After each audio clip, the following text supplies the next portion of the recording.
Il y a quelques années, je me trouve dans une période particulièrement sombre et étouffante de ma vie. Chaque matin, je me réveillais avec la même lourdeur dans la poitrine, en sachant que la journée qui m'attendait allait être une suite d'obligations subies plutôt que de choix consciencieux.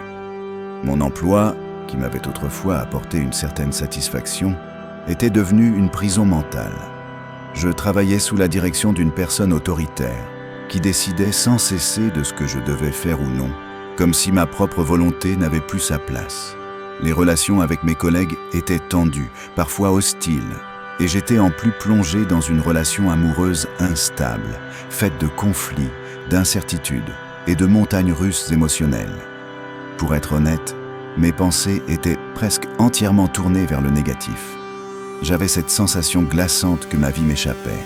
Chaque journée présentait un combat sans répit, une succession d'épreuves qui ne semblaient mener nulle part. Le futur me paraissait opaque, et l'idée que les choses pouvaient réellement s'améliorer me semblait presque naïve. J'étais au bord du gouffre, physiquement épuisé et mentalement vide. Puis, un jour, presque par hasard, alors que je naviguais sur YouTube dans l'espoir d'échapper à mes pensées, je suis tombé sur une vidéo au titre intrigant « Comment appliquer le stoïcisme dans votre vie ?» C'était un résumé d'un ouvrage de Ryan Holiday, un philosophe contemporain qui a contribué à remettre au goût du jour cette philosophie millénaire. Je ne le savais pas encore, mais cette vidéo allait devenir un tournant majeur dans mon existence. Je l'ai regardée sans grandes attentes, mais quelque chose dans la clarté et la simplicité des principes présentés a résonné profondément en moi. Ce n'était pas seulement une philosophie, c'était une manière concrète de voir et d'affronter la vie. Sans plan précis, j'ai commencé à en apprendre davantage, conférences, lectures, réflexions personnelles. Et, petit à petit, j'ai intégré ces enseignements à ma routine. Au fil des mois, j'ai dévoré plus d'une dizaine d'ouvrages sur le sujet. Je me suis plongé dans les écrits de Sénèque, Épictète, Marc Aurèle et d'autres penseurs, anciens ou modernes. Ce qui, au départ, était une curiosité, est devenu une passion et rapidement une mission. Partager une véritable cette philosophie avec le plus grand nombre. Les changements en moi ont été profonds et tangibles. L'anxiété constante et le stress oppressant ont peu à peu cédé la place à une paix intérieure durable. Mes décisions sont devenues plus lucides, plus alignées avec mes valeurs et mes principes. Mais surtout, j'ai commencé à trouver un sens à chaque journée, même au plus simple. Le stoïcisme, enseigné depuis l'Antiquité par Épictète, Sénèque, Marc Aurèle et Zénon, repose sur un principe central. Nous ne contrôlons pas les événements extérieurs, mais nous pouvons toujours contrôler nos pensées, nos actions et nos choix. Cette prise de conscience a changé ma vie. Plutôt que de gaspiller mon énergie à vouloir maîtriser ce qui m'échappe, j'ai appris à me concentrer sur ce que je pouvais réellement influencer. Cette philosophie n'est pas une théorie abstraite réservée aux livres. Elle offre des outils concrets pour gérer le stress, apaiser l'anxiété, surmonter la dépression et prendre des décisions éclairées. Elle nous rappelle que chaque obstacle peut devenir une opportunité de croissance, que l'adversité n'est pas une punition, mais un entraînement de l'esprit, et que la maîtrise de soi est la clé d'une vie pleine de sens. Marc Aurèle écrivait « Ce qui empêche l'action devient l'action ».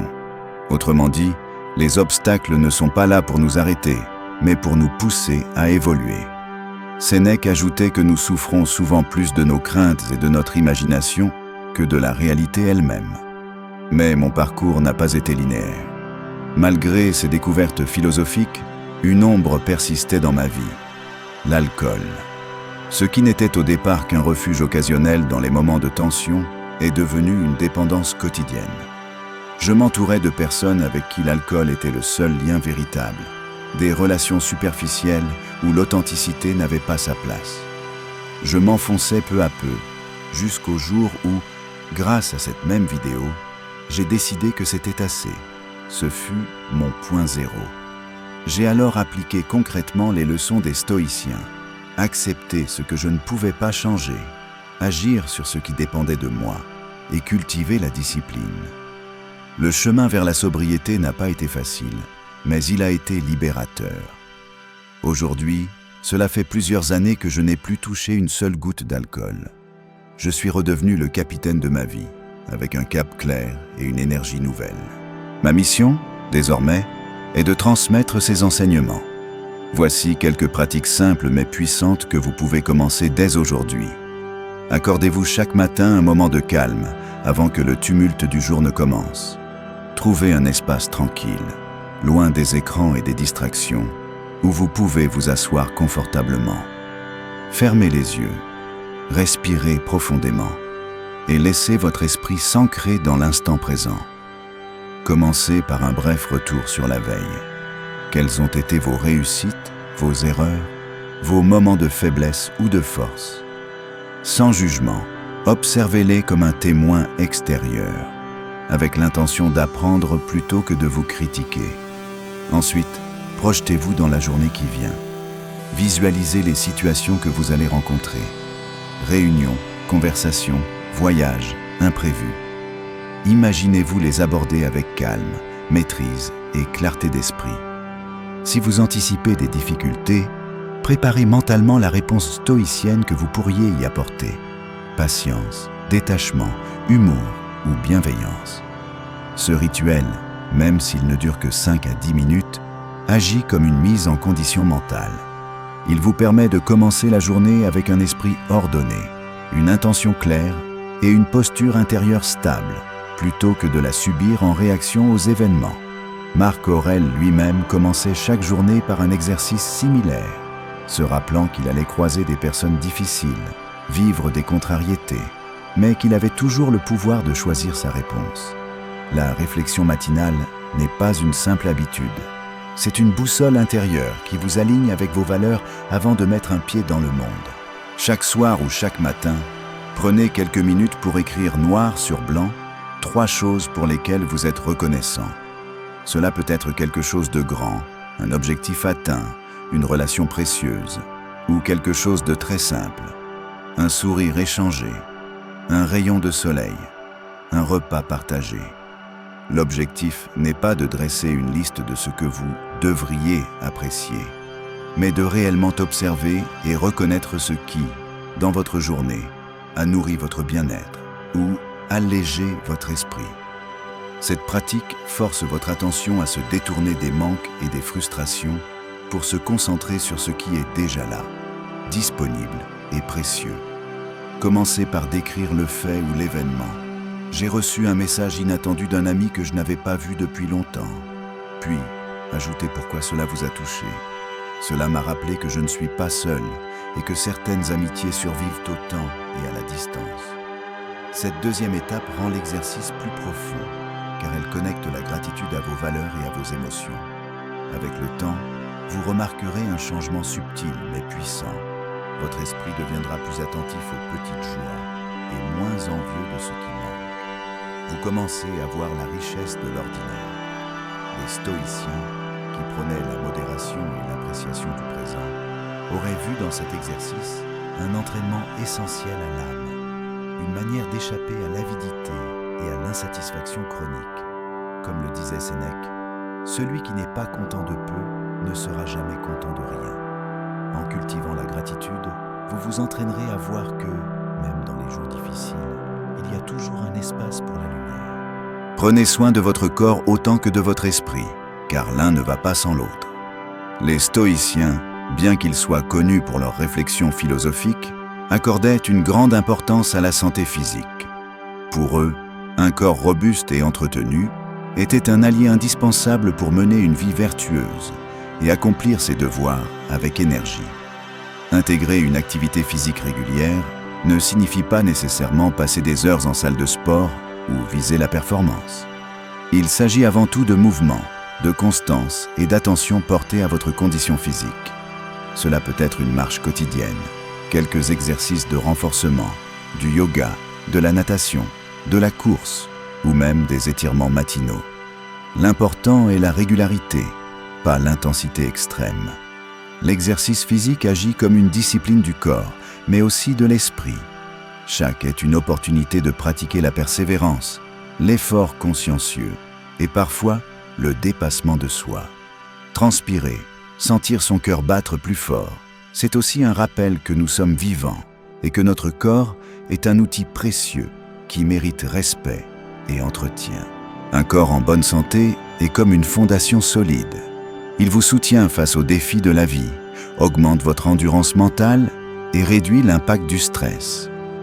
Marc Aurèle lui-même insistait sur l'idée que la philosophie ne s'oppose pas aux soins du corps, mais s'y associe, car un esprit fort et clair a besoin d'un corps capable d'y porter. En prenant soin de votre santé physique, vous pratiquez également le stoïcisme. Vous agissez sur ce qui dépend de vous. Vous ne pouvez pas échapper au vieillissement, mais vous pouvez préserver votre mobilité, votre vitalité et votre force pour vivre chaque jour avec plus de sérénité. C'est sans doute l'un des enseignements les plus puissants et les plus libérateurs du stoïcisme. Distinguer ce qui dépend de nous de ce qui n'en dépend pas. Épictète l'exprimait clairement. Il y a des choses qui dépendent de nous et d'autres qui n'en dépendent pas. Cette distinction, si simple en apparence, peut transformer votre vie si vous l'intégrez réellement dans vos pensées et vos actions. Ce qui dépend de vous, vos pensées, vos choix, vos paroles, vos actions, votre attitude, vos efforts. Ce qui n'en dépend pas, le comportement des autres, le passé, le futur, la météo, le hasard, la maladie, la mort, les opinions extérieures. Le réflexe naturel, quand quelque chose nous contrarie, est de vouloir le changer à tout prix, même si c'est hors de notre portée. Cela provoque de la frustration, de la colère et une perte d'énergie. Le stoïcisme nous invite à renverser cette habitude, investir toute notre énergie dans ce qui est réellement sous notre contrôle et accepter avec sérénité le reste. Cette acceptation n'est pas de la démission. Il ne s'agit pas de baisser les soutiens-gorge, mais de reconnaître lucidement les limites de notre pouvoir, afin de l'exercer pleinement là où il est efficace. Vous ne contrôlez pas le fait que la pluie tombe, mais vous contrôlez la manière dont vous allez vous adapter. Prendre un parapluie, changer itinéraire, ou simplement accueillir cette pluie comme une expérience sensorielle. Dans les moments de tension, prenez un instant pour vous poser la question : est-ce que cette situation dépend de moi ? Si la réponse est oui, agissez avec détermination. Si la réponse n'est pas, laissez tomber le poids inutile de la résistance mentale. Vivre selon ce principe, c'est avancer plus léger, avec un esprit clair. Cela réduit l'angoisse, augmente la confiance et vous rend plus résilient face aux imprévus.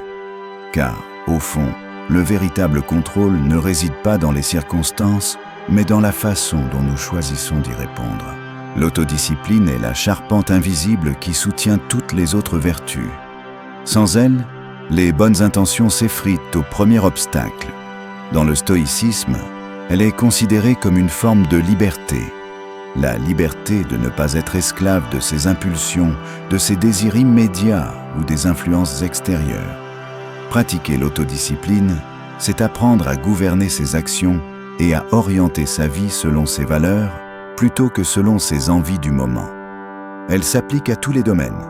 L'alimentation, faire des choix qui nourrissent le corps plutôt que de simplement satisfaire une envie passagère. Les finances, dépenser avec intention, éviter les excès, économiser pour des projets importants plutôt que pour des plaisirs éphémères. L'emploi du temps, organiser ses journées pour avancer vers ses objectifs et non se laisser heureux par les distractions ou les urgences des autres. Chaque fois que vous choisissez la discipline plutôt que la facilité, vous renforcez votre caractère. Ce n'est pas une privation, mais une construction. Vous bâtissez un socle solide sur lequel vos aspirations peuvent s'épanouir. L'autodiscipline n'est pas synonyme de traction absolue. Elle inclut la capacité à se reposer, à profiter, à savourer, mais de manière consciencieuse et choisie. Le stoïcien ne cherche pas à s'imposer une vie austère. Il cherche à être maître de lui-même, à agir avec intention plutôt qu'en réaction. Un bon exercice est de se fixer de petits défis quotidiens, résister à une tentation inutile, terminer une tâche même si l'envie de procrastiner est forte, ou se lever à l'heure prévue malgré la fatigue. Ces victoires, même minimes, renforcent le sentiment de contrôle sur soi et installent une discipline durable. Comme le disait Épictète, aucun homme n'est libre s'il n'est pas maître de lui-même. L'autodiscipline est cette maîtrise. Et, paradoxalement, elle est ce qui vous libère le plus. Si la réflexion matinale prépare votre esprit à la journée à venir, l'évaluation nocturne en est le contrepoint. Elle vous permet de boucler la boucle, d'examiner votre journée avec lucidité et de semer les graines de l'amélioration continue. Les stoïciens, et notamment Sénèque, recommandaient cet exercice quotidien. Avant de s'endormir, il passa en revue ses actions, ses paroles et ses pensées de la journée, non pas pour se juger durablement, mais pour apprendre. C'était pour lui un moment d'honnêteté envers soi-même, un dialogue intérieur où l'on se demande « Qu'ai-je bien fait aujourd'hui ? Où ai-je manqué à mes valeurs ? Comment pourrais-je mieux agir demain dans des situations similaires ?» L'évaluation nocturne n'est pas une séance d'autoflagellation. Elle doit être réalisée avec bienveillance et précision. Il s'agit de reconnaître vos progrès, de célébrer vos victoires, même petites, et d'identifier les domaines où des ajustements sont nécessaires. Pour rendre cet exercice plus concret, vous pouvez le noter dans un journal. Par exemple, victoire. J'ai su garder mon calme face à un collègue agressif. À améliorer. J'ai perdu trop de temps sur mon téléphone au lieu de terminer ma tâche prioritaire. Plan. Demain, je commencerai par cette tâche dès mon arrivée.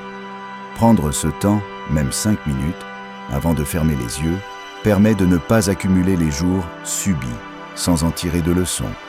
Avec la pratique, vous verrez un schéma se dessiner.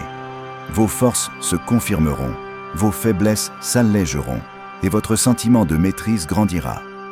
L'évaluation nocturne est un miroir qui ne ment pas. Elle vous invite à vivre vos journées en pleine conscience, sachant qu'elles seront liées, et comprend à la lumière de vos valeurs. Comme le disait Marc Aurèle, ne perds plus de temps à discuter de ce que doit être un homme de bien. Sois-le.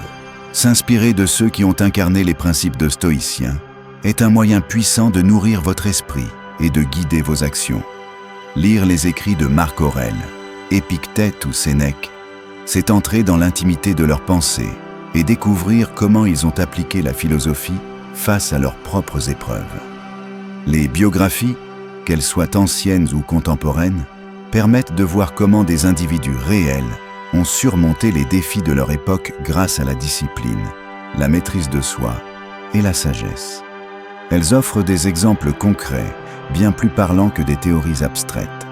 En intégrant ces conférences à votre routine, vous exposez régulièrement votre esprit à des modèles de force morale et de clarté d'esprit. Ce n'est pas seulement un apprentissage intellectuel, c'est un dialogue silencieux avec des mentors à travers les siècles.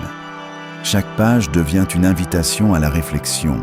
Et moi, comment réagirais-je dans cette situation ? Avec le temps, ces inspirations façonnent votre caractère et renforcent votre capacité à rester aligné avec vos valeurs, quelles que soient les circonstances.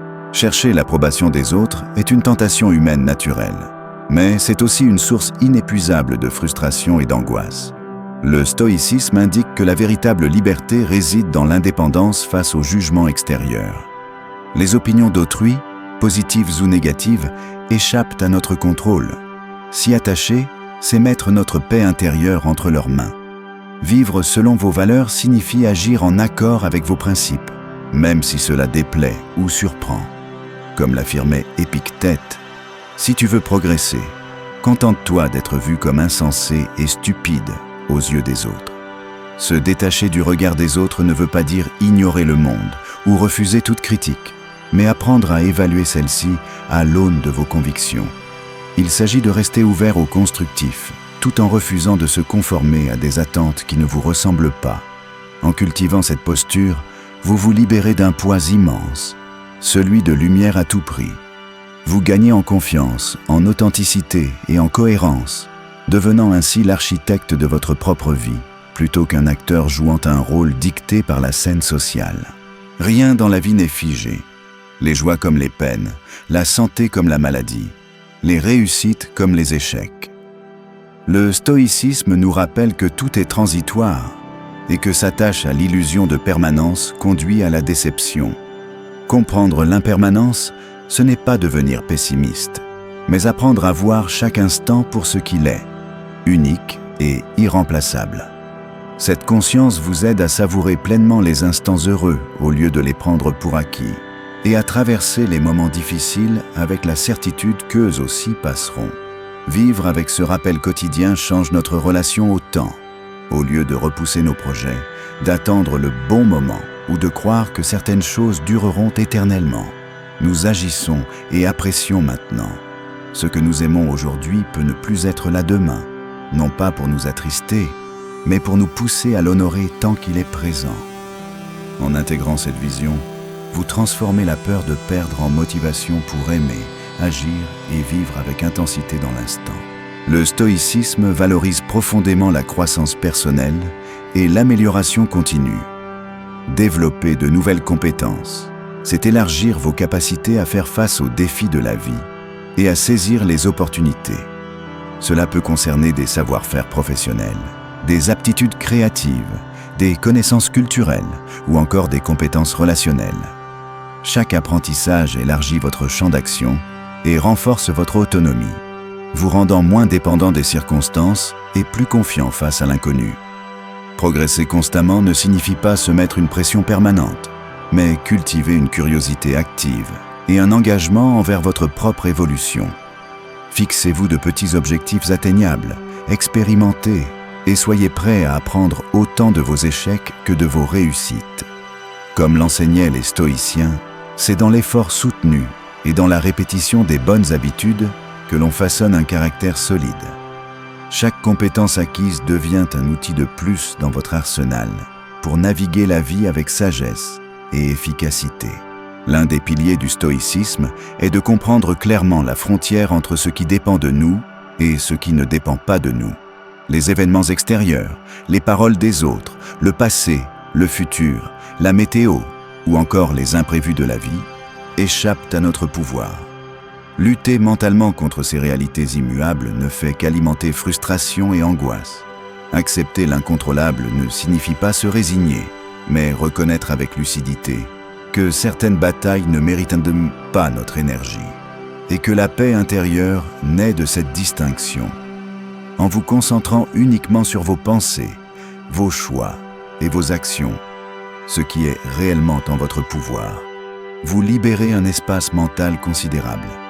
Cet espace peut être investi dans ce qui compte vraiment, votre évolution, vos valeurs, vos relations, vos objectifs. C'est un changement radical de perspective. Au lieu de subir les coups du sort, vous choisissez votre posture face à eux. Comme le disait Épictète, ce qui trouble les hommes, ce ne sont pas les choses, mais les jugements qu'ils portent sur elles. En changeant votre rapport à l'incontrôlable, vous ne devenez pas insensible, mais inébranlable. Les stoïciens accordaient une grande importance à la qualité des relations plutôt qu'à leur quantité. Une relation authentique repose sur la sincérité, la confiance mutuelle et le respect des valeurs de chacun. S'entourer de personnes honnêtes et alignées avec vos principes crée un environnement qui nourrit votre croissance personnelle et vous encourage à rester fidèle à vous-même. À l'inverse, fréquenter des individus toxiques, manipulateurs ou superficiels drainent votre énergie et vous éloignent de votre équilibre intérieur. Construire et entretenir de telles relations exigent un engagement réciproque. Cela signifie être soi-même honnête, fiable et présent pour les autres, tout en posant des limites claires lorsque vos valeurs sont mises en danger. Les liens authentiques ne se mesurent pas au nombre d'années partagées, mais à la profondeur de la connexion et au soutien véritable qu'ils apportent. En cultivant ces relations, vous créez un cercle vertueux où chacun s'élève mutuellement et où la bienveillance remplace la compétition ou l'apparence. Ajoutez à cela l'empathie, le service désintéressé aux autres, la maîtrise émotionnelle et le refus de gaspiller votre temps en distractions inutiles. La clé réside dans la constance. Les stoïciens ne se contentaient pas de parler de philosophie, ils la réussiraient chaque jour. Rappelez-vous cette maxime, l'obstacle est le chemin. Ne remettez pas à demain. Choisissez une ou deux de ces pratiques dès aujourd'hui et observez comment elle transforme progressivement votre vie. Et vous? Avez-vous déjà affronté une grande épreuve où le stoïcisme aurait pu vous aider à changer de perspective? Si oui, partagez votre histoire. Car le chemin vers une vie plus riche et plus alignée commence toujours par de petites actions répétées avec discipline.